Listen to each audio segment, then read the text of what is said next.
Picture this. It's 11:47 p.m. on a Tuesday night in Atlanta's affluent Buckhead neighborhood. A successful businessman sits in his home office, wrapping up emails before bed.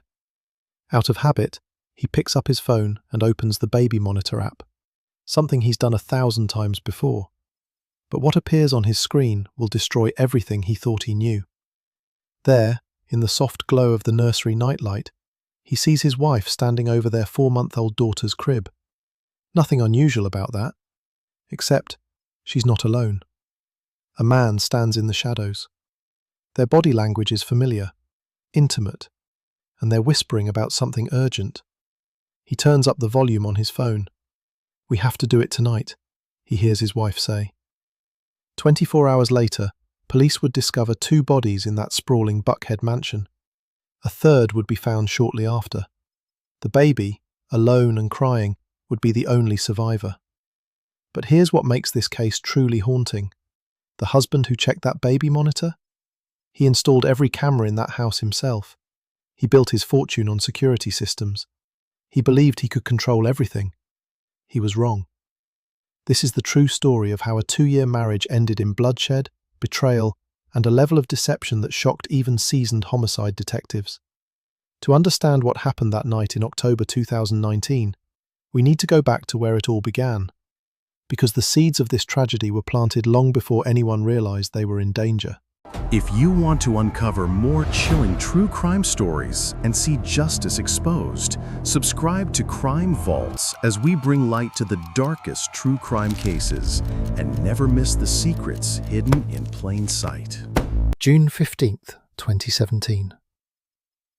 The Atlanta Botanical Garden played host to what guests would later describe as a wedding straight out of a magazine. The groom was 34-year-old David Mitchell. Though that's not his real name, we're protecting the family's privacy. David was the founder and CEO of Secure Home Technologies, a rapidly growing company specializing in residential security systems. Self-made, driven, and worth an estimated $8 million, he was Atlanta's definition of success. The bride, 28-year-old Jennifer, again not her real name, had worked as a pharmaceutical sales representative. Blonde, charismatic, and ambitious, she'd caught David's attention at a tech industry mixer just 6 months earlier. Friends described their courtship as intense. David pursued Jennifer relentlessly. Luxury dinners, weekend trips to Savannah, a surprise visit to her parents in Macon with a custom video presentation about why he wanted to marry their daughter. The proposal came after just 4 months of dating. A hot air balloon ride over North Georgia wine country, photographer waiting below, the ring, a 3.5-carat diamond, reportedly cost $47,000. Jennifer's college roommate later told investigators, "It felt fast, but David was so confident, so sure. And Jenny seemed happy.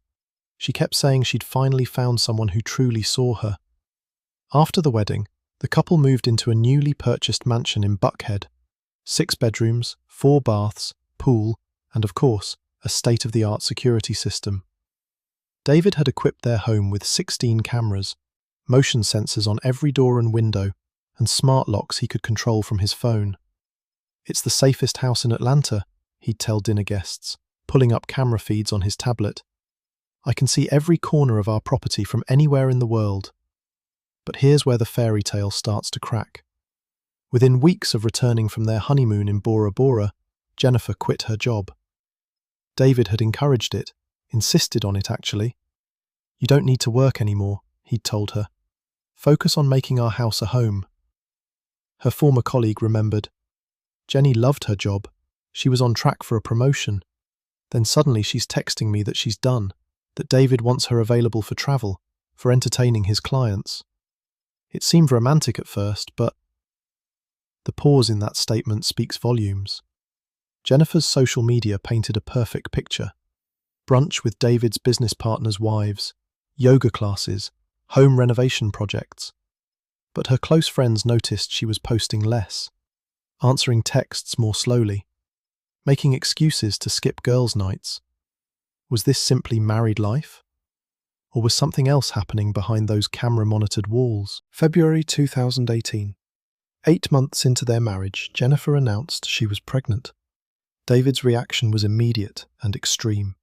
He hired contractors to completely renovate the nursery, custom built-ins, a $3,000 crib, hand-painted murals of woodland creatures. But he also installed 3 additional cameras, one above the crib, one by the door, and one by the changing table.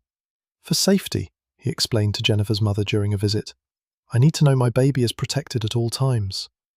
The baby, a girl they named Emma, arrived on October 3rd, 2018, 7 pounds, 4 ounces, healthy, beautiful. Jennifer's sister, who stayed with them for the first week, later told police something that seemed insignificant at the time. David watched the baby monitor constantly. Even when Jenny was in the nursery feeding Emma, he'd be watching on his phone. I thought it was sweet initially, a devoted father. But Jenny seemed tense about it. David's protectiveness escalated. He installed additional motion sensors. He required all visitors to text when they arrived and departed. He created a spreadsheet tracking Emma's feeding schedule, sleep patterns, even diaper changes. Jennifer's postpartum checkup revealed she was experiencing anxiety. Her doctor prescribed medication, but Jennifer never filled the prescription. Later, investigators would find the unfilled script in her nightstand, along with something else. A handwritten note that simply read, I can't keep living like this. When was that note written? What did it mean? Friends noticed Jennifer seemed increasingly isolated. Her Instagram posts, once daily, dwindled to 1 or 2 per week, all carefully curated images of domestic bliss. No more candid shots. No more spontaneous updates. One former co-worker reached out via direct message. Hey stranger, miss you. Coffee sometime? Jennifer's response, sent 3 days later. Things are just crazy with the baby. Maybe in a few months. They never got that coffee. By January 2019, 3 months postpartum, Jennifer had essentially disappeared from her previous social circle. But then something changed. She joined a gym. The West Side Athletic Club in Atlanta's trendy West Midtown neighborhood was where Jennifer started going 3 times a week. David encouraged it. He wanted her to get her body back, according to texts later recovered by police. It was there, in late January 2019, that she met Tyler Brennan. Tyler was 31, a personal trainer at the club with a troubled past that would later become crucial to understanding this case. Recently divorced, fighting for joint custody of his 6-year-old son, Tyler was rebuilding his life one client at a time. According to other gym members, Jennifer and Tyler's connection started innocently enough. He helped her with her form on the leg press. They spotted each other during sets. They talked between exercises. The gym's manager later told investigators, they seemed like friends. Tyler was professional with all his clients. I never saw anything inappropriate. But something was developing beneath the surface. Text messages recovered from Jennifer's phone, she'd been using an old iPhone she kept hidden in her gym bag, tell a different story. February 14th, Tyler to Jennifer. Hope you're doing okay. You seemed stressed during our session. Jennifer's response. Just dealing with a lot at home. Thanks for listening. The messages continued. Fitness tips evolved into personal conversations. Tyler shared details about his divorce, his custody battle, his ex-wife's accusations that he was controlling and manipulative. Accusations he vehemently denied. Jennifer opened up too. In a text dated March 3rd. Sometimes I feel like I'm suffocating, like every move I make is being watched, judged, controlled. Tyler.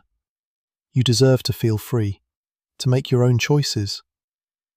March 10th, Jennifer. Met with someone today, exploring my options. Tyler. Proud of you. That takes courage. What options? Who did she meet with? The answer would eventually surface, but what's important is what happened next. The texts became more frequent, more intimate. Not sexual, investigators found no evidence of that, but emotionally charged in a way that crosses lines in a marriage. April 2nd, they met for coffee at a Starbucks 15 miles from Jennifer's home. Security footage shows them sitting close, talking intensely for 90 minutes. At one point, Jennifer is seen crying. Tyler reaches across the table and holds her hand. April 15th, another coffee meeting. This time, Jennifer brings a folder. The cafe's cameras aren't close enough to see what's inside, but the meeting lasts 2 hours. David, meanwhile, noticed nothing. Or did he? His calendar, later analysed by police, shows he was taking more meetings from home during this period. Working from his office, where all 16 camera feeds displayed on dual monitors, the security system he'd built to protect his family was becoming something else entirely, a surveillance apparatus. And on April 19, 2019, David installed one more camera, the newest model from his own company, the baby monitor with enhanced night vision, audio recording, and motion-activated alerts sent directly to his phone. Did he suspect something? Or was this just another layer of his obsessive need for control? By May 2019, Jennifer and Tyler were meeting twice a week outside the gym, always during Emma's afternoon nap, always at locations far from Buckhead. But here's where this story takes its first major turn. When police eventually recovered Jennifer's hidden phone and Tyler's phone, what they found wasn't evidence of a typical affair. There were no romantic messages, no plans for secret rendezvous, no discussions of a future together. Instead, they found something more calculated. May 8th, Jennifer to Tyler. I opened the account. He doesn't know about it. Tyler. Good. Start documenting everything. Dates, times, amounts. May 12th, Jennifer. Found more irregularities in the business accounts. How is this legal? Tyler. It's not. Keep gathering evidence. What was Jennifer documenting? Here's what investigators eventually pieced together. Jennifer had stumbled onto something while helping David prepare taxes that spring. Discrepancies in Secure Home Technology's financial records. Money moving between accounts in ways that didn't make sense. When she asked David about it, he dismissed her concerns. You don't understand business finance, he'd said. This is standard practice. But Jennifer wasn't satisfied. She'd worked in pharmaceutical sales. She understood revenue reporting, expense accounts, financial compliance. So she started digging deeper. And that's when she discovered Tyler Brennan wasn't just a personal trainer. Tyler was a former police officer. He'd left the force in 2016 after his divorce, needing better hours for custody arrangements. But he'd maintained his private investigator's license, taking occasional cases on the side. Jennifer had hired him. The affair that appeared to be developing? It was a cover, a way to explain why they were meeting if David ever found out. But what they were really doing was building a case. Bank records later subpoenaed by investigators showed Jennifer had opened a separate account in late April, depositing small amounts of her own money, but more importantly, using it to pay Tyler $500 twice a month for consulting services. What was Tyler investigating? According to his notes found on an encrypted laptop, subject has been systematically embezzling from his own company. Approximately $3.2 million moved to offshore accounts over 18 months. Wife unaware until recently. Client fears financial ruin if divorce proceeds without evidence. Also fears subject may have been surveilling her. Requests counter-surveillance assessment of residence. Jennifer wasn't just planning to leave David, she was planning to expose him. But she needed irrefutable proof first. Because she knew David had resources, connections, and most dangerously, control over the narrative of their life together. June brought a shift in strategy. June 4th, Tyler to Jennifer. I can't keep coming to the house for repairs without raising suspicion. We need a different approach. June 6th, Jennifer. What if we make it obvious? If he thinks I'm having an affair, he'll be focused on that, not on what we're really doing. Tyler. That's dangerous. If he confronts you. Jennifer. He won't. He'll watch. He'll gather his own evidence. He'll want to catch me in the act before he makes a move. It buys us time. So they made themselves visible. Coffee dates where David's business associates might see them. Longer gym sessions. Text messages that could be interpreted as romantic if read without context. And it worked. Because on June 18th, David hired his own investigator. October 22nd, 2019, a Tuesday. David's calendar showed a late meeting with his company's accountant scheduled for 10 p.m, a video call conducted from his home office. Jennifer had told him she was tired, going to bed early. Emma had been fussy all day. At 11:47 p.m, David finished his call and opened his baby monitor app. Just a routine check before bed. But what he saw made his blood run cold. Jennifer stood in the nursery, Emma sleeping peacefully in her crib. And there, partially obscured by the rocking chair, was Tyler Brennan. The audio pickup was excellent. David had made sure of that when he installed the system. "We have to do it tonight," Jennifer whispered. "I've packed everything we need. The evidence, the statements, all of it." Tyler's voice. "You're absolutely sure? Once we leave, there's no going back." Jennifer. "He's been moving money again, larger amounts. I think he knows we're onto him. If we wait, he'll liquidate everything and disappear." Tyler. "What about Emma?" Jennifer. "She comes with us. I've got her documents, my documents. We go to my sister's place, file everything first thing in the morning." David sat frozen, watching his wife and another man discuss leaving him, taking his daughter, destroying his company. But here's what makes this so chilling. He didn't burst into the nursery. He didn't confront them. Instead, he stood up, walked calmly to his safe, and removed his Glock 19.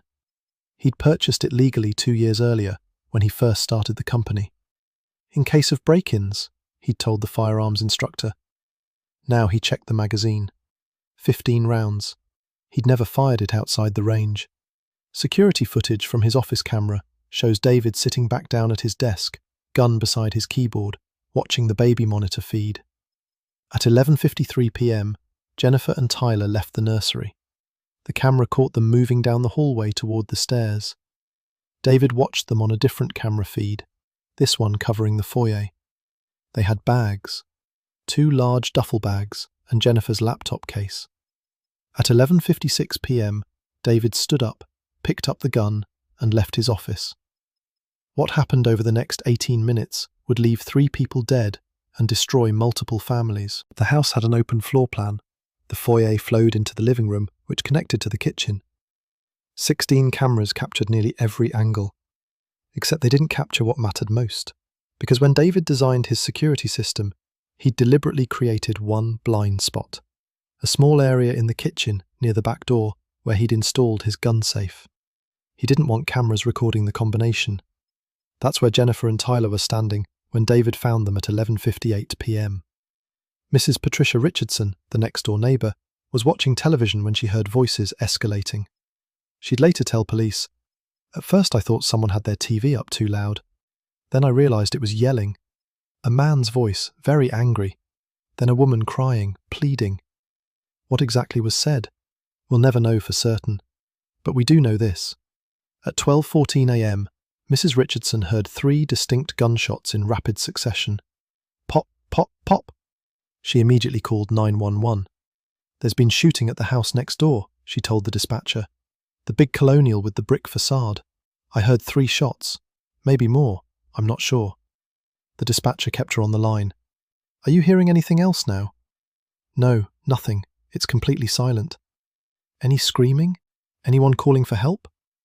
"No, God no, it's just quiet." Police were dispatched at 12:16 a.m. But here's the thing about that neighbourhood. The houses sit on acre lots, set back from the road, surrounded by mature trees. By the time officers arrived at 12:23 a.m, everything that was going to happen had already happened. They approached cautiously, weapons drawn. The front door was closed. Lights blazed from every window. David's automated system kept the house well lit at night. Officers knocked, announced themselves. No response. They could hear something, though. A baby crying. At 12:31 a.m, after multiple attempts to make contact, officers made the decision to enter. The front door was unlocked. Later analysis would show it had been opened from the inside at 12:16 a.m, then left ajar. Officer Michael Torres was the first one through the door. "I immediately saw the victim in the kitchen," he later testified. Male, early 30s, lying face down in a pool of blood. 2 visible gunshot wounds to the torso. That was Tyler Brennan. We cleared the kitchen and moved into the living room. That's where we found the second victim. Female, late 20s, lying on her back near the sofa. Single gunshot wound to the chest. Massive blood loss. Jennifer. The baby was still crying upstairs. Officers moved quickly through the first floor, then proceeded to the second level. The crying was coming from the nursery. Emma was in her crib, unharmed but hysterical. An officer, a mother herself, picked up the screaming 4-month-old and tried to calm her while others continued clearing the house. At 12:44 a.m., they reached the Home Office. David sat in his desk chair, slumped forward onto his keyboard. A single gunshot wound to his right temple. The Glock 19 lay on the floor beside the chair. On his computer screen, still glowing, 16 camera feeds showing every room of his house. And on his desk, a handwritten note on his company letterhead. I couldn't let them destroy our family. Everything I built was for us. God forgive me. The investigation into what happened that night would take months, but the physical evidence painted a clear timeline. The medical examiner's report indicated Tyler Brennan died first. 2 gunshot wounds, one to the upper chest, one to the abdomen. Either would have been fatal. Time of death, approximately 12:14 a.m. Blood spatter analysis showed Tyler was shot while standing near the kitchen's back door. He dropped immediately, falling forward. He likely died within minutes. Jennifer's wounds told a different story. She'd been shot once, a through-and-through that punctured her left lung and clipped her subclavian artery. But the blood trail showed she didn't die where she fell. She'd run. From the kitchen, through the dining room, into the living room, bleeding heavily, trying to reach, what, the front door? The stairs to her baby? She made it approximately 30 feet before collapsing. The medical examiner estimated she lived for several minutes after being shot, conscious, in agony, alone. David's wound was self-inflicted. The gunpowder residue and angle of entry confirmed it.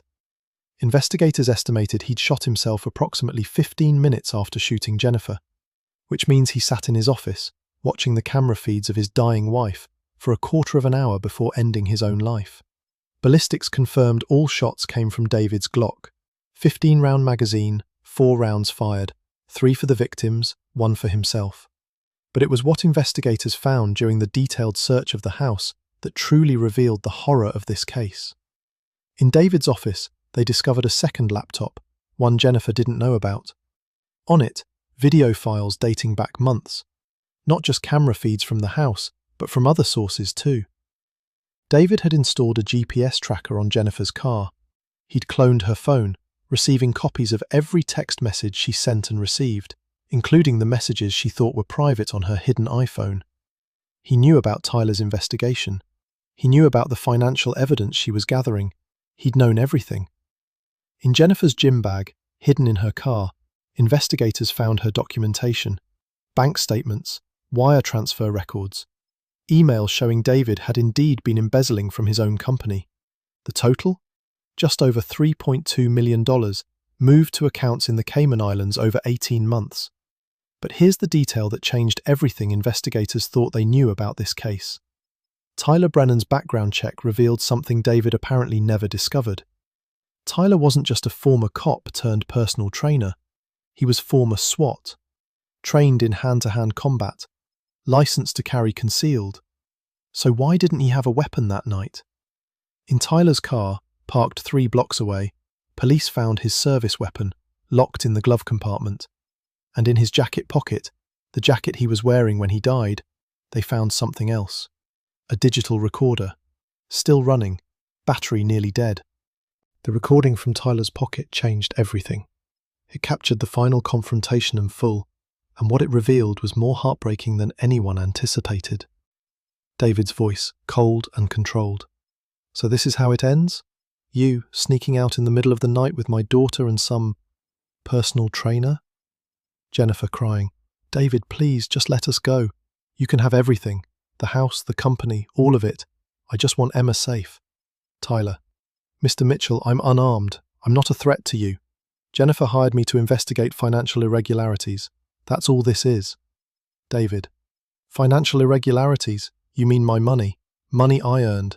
Money I'm protecting from people who want to tear down everything I've built.